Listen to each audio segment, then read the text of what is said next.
How many times do we hear the media is out to get me, that they are lurking around every corner and they're looking to sabotage my every point, my every message? And yeah, it's cynical, I know, but you might want to just say, know thy enemy. And I'm going to say that in kind of a cheeky way, because what we'll learn is the way to own the media, the way to make the messages count, is to know the game they're playing. Know the media and sleep with them. In other words, know their game, know their rhetoric, know what they're looking for, and give them what they want. And you will get your message across to them that much more powerfully. First of all, recognize they need content and provide it. The news cycle is nonstop. It's a ravenous wolf, and they are always looking for content. So provide it for them. First of all, provide visuals for them. And we'll flip through a couple of these now. Recognize what kind of content they need and give it to them. If you're on television, if you're talking about television, what do they need? They need good visuals. They need good visuals that are not too difficult for them to edit, because quite frankly, they're short on time, they're under time constraints, and their editors are looking at the video shot you give them, and they've got to fit it into a capsule moment. The average news package is 2 to 3 minutes, 4 minutes tops on your local news and on your national news. If they're trying to take an actuary, which is what they call it in the business, from comments that you are making, they don't need to have to cut through all the clutter to get to the meat of your point.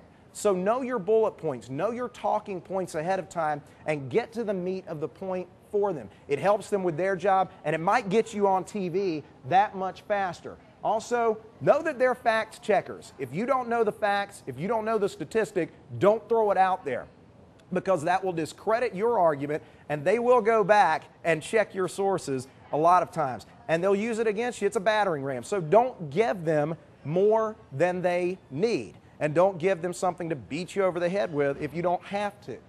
Also, visuals. Provide the visuals. Provide an environment where they can get B-roll, as they like to call it, the kind of things to supplement the story. And if you're right in the middle of it, it makes it that much better for you.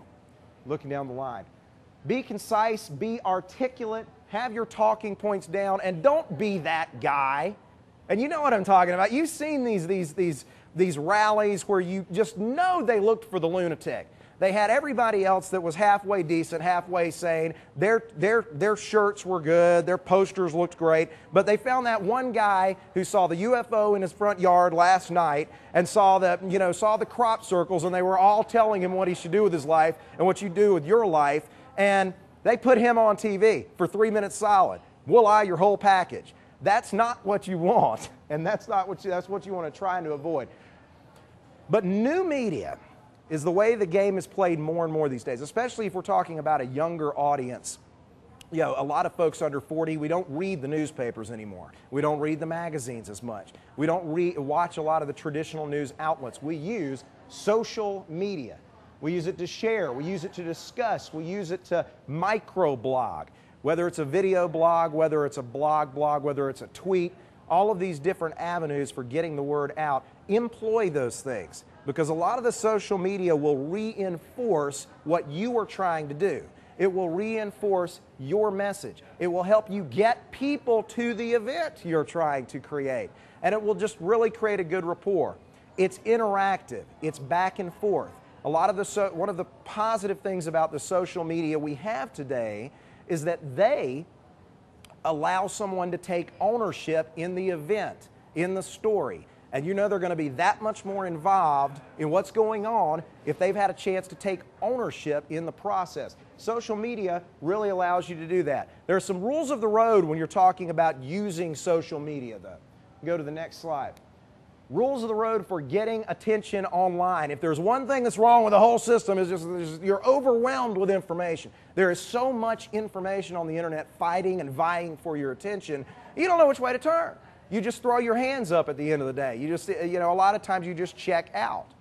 So be actively updating. One way to get more hits is to update your blog a lot more often, to post video a lot more often, to stay active online, because they'll find you as a primary source and come back to you again and again. If you've got an event, make sure you're updating it constantly with news stories that are coming out in the local papers about your event, if say it's a tea party or something like that. Keep people coming back for more and make your website a one-stop shop whenever possible. Use keywords, because keywords help when they're using search engines to find your material. Provide links to the websites, to other background resources if they want more information about your event or your cause or whatever. Cater to viral word-of-mouth marketing. This is probably the most overlooked thing about all social media. Cater to viral marketing. If there's one thing the internet is great at, it's at getting the message out 10,000 times further than you would be able to do by shaking a hand with word of mouth. Anytime you send an email, anytime you post a blog, make sure they have the ability to forward it to 10 friends. And don't just assume they're going to do it, ask them to do it. Because they're not going to do it half the time unless you ask them. You got to think for people here. Think with them, think for them, because they're not exactly thinking ahead of you. Don't assume anything. Action items, critical links, registration, collect the data whenever possible, especially if you're doing an event where they're going to be coming back, or you're going to do a follow-up event, or you're going to need their assistance as volunteers in the future. Make sure that that's a part of the process. Provide free content, because quite frankly, the free content has them coming back for more. And finally, if you're doing an event, for God's sake, give them the logistics.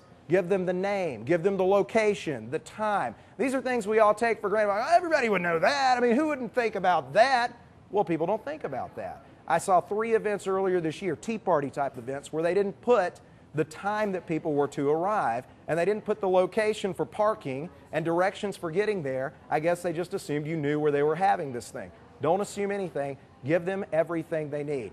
So when you're interacting with the media, be articulate, be concise and to the point, and don't be that guy.